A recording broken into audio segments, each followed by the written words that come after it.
क्या आपने कभी सोचा है कि महाभारत जैसे विशाल महाकाव्य में जहां हर पात्र का महत्वपूर्ण स्थान है, वहीं युधिष्ठिर की पत्नी देविका के बारे में इतना कम क्यों बताया गया? आखिर क्यों एक ऐसी स्त्री जो पांडवों के सबसे बड़े भाई की पत्नी थी, उसके बारे में हमें ज्यादा जानकारी नहीं मिलती? क्या इसका कारण कोई रहस्य है या फिर उसकी भूमिका को जानबूझकर छिपाया गया?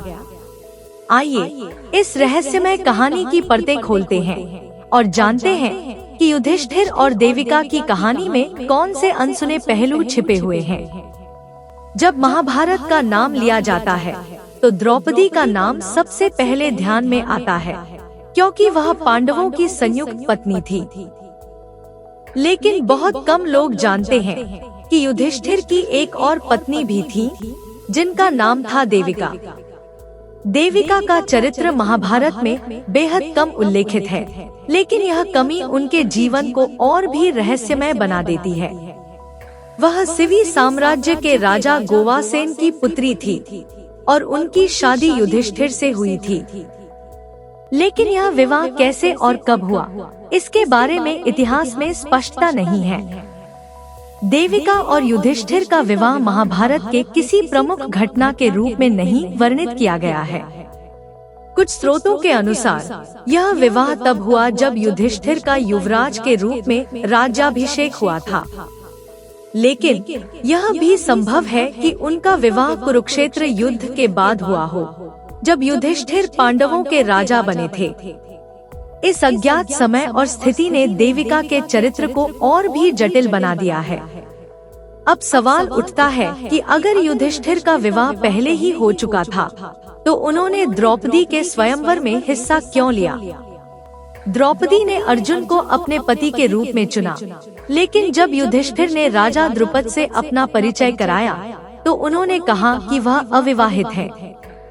इससे यह स्पष्ट होता है कि या तो देविका से उनका विवाह इस घटना के बाद हुआ या फिर यह महाभारत की किसी और बड़ी योजना का हिस्सा था।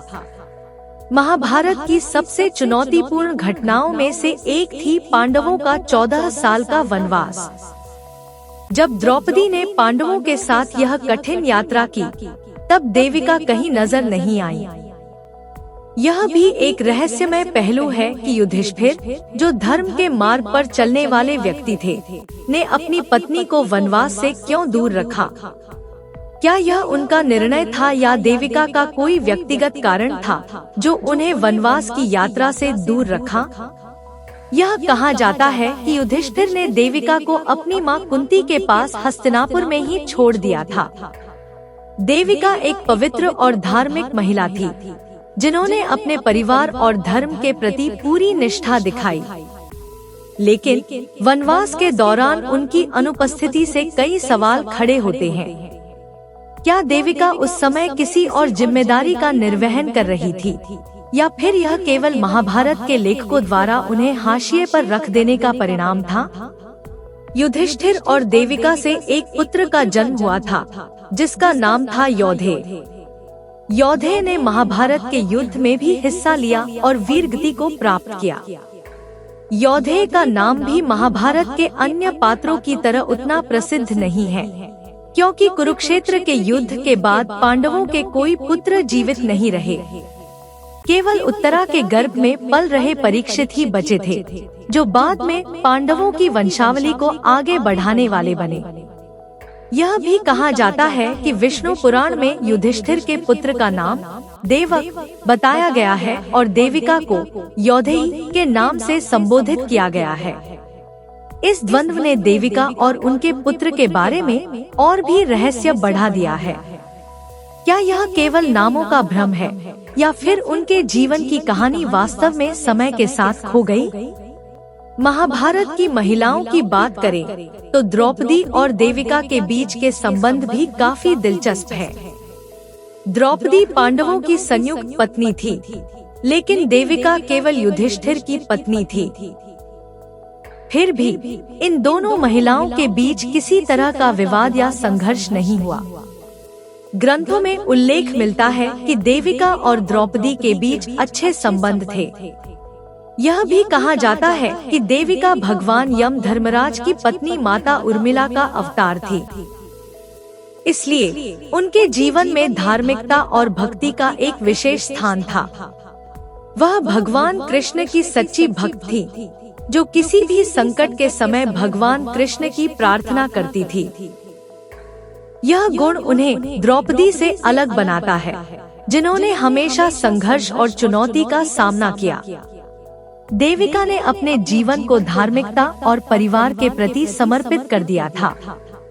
महाभारत के अंत में जब युधिष्ठिर और उनके भाई हिमालय की ओर स्वर्गारोहण के लिए निकले, तो सभी भाइयों की पत्नियां भी उनके साथ गईं। लेकिन देविका का इस यात्रा में कोई उल्लेख नहीं मिलता। यह भी एक बड़ा रहस्य है कि देविका का जीवन का अंतिम अध्याय क्या था। कुछ मान्यताओं के अनुसार वह इस यात्रा में प्रारंभ में ही गिरकर मृत्यु लोक चली गई, जबकि अन्य कहते हैं कि वह इस यात्रा का हिस्सा नहीं थी और उनकी मृत्यु बाद में हुई। यह कहानी भी एक और रहस्य छोड़ जाती है। देविका, जो युधिष्ठिर की पत्नी थी, जिनकी भक्ति और धार्मिकता का वर्णन किया गया है, उनके जीवन का अंतिम अध्याय कैसे बीता, यह आज भी अज्ञात है। महाभारत के इतने विशाल कथानक में देविका का चरित्र एक अनसुलझी पहेली की तरह है। उनका जीवन, उनकी भूमिका और उनका अंत आज भी रहस्यमय बना हुआ है। युधिष्ठिर की पत्नी होने के बावजूद उनका चरित्र महाभारत के मुख्य प्रसंगों से दूर रखा गया।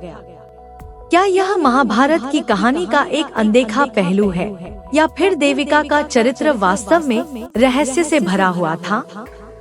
जो भी हो, देविका का जीवन हमें यह सिखाता है कि भक्ति, धर्म और निष्ठा के साथ जीने वाली एक महिला भी समय की धारा में कहीं खो सकती है। लेकिन उनकी कहानी हमें यह प्रेरणा देती है कि एक सच्चा जीवन जीने के लिए सिर्फ प्रमुख घटनाओं में भागीदार होना ही नहीं, बल्कि अपनी आंतरिक शक्ति और धार्मिकता के प्रति समर्पित रहना भी महत्वपूर्ण है।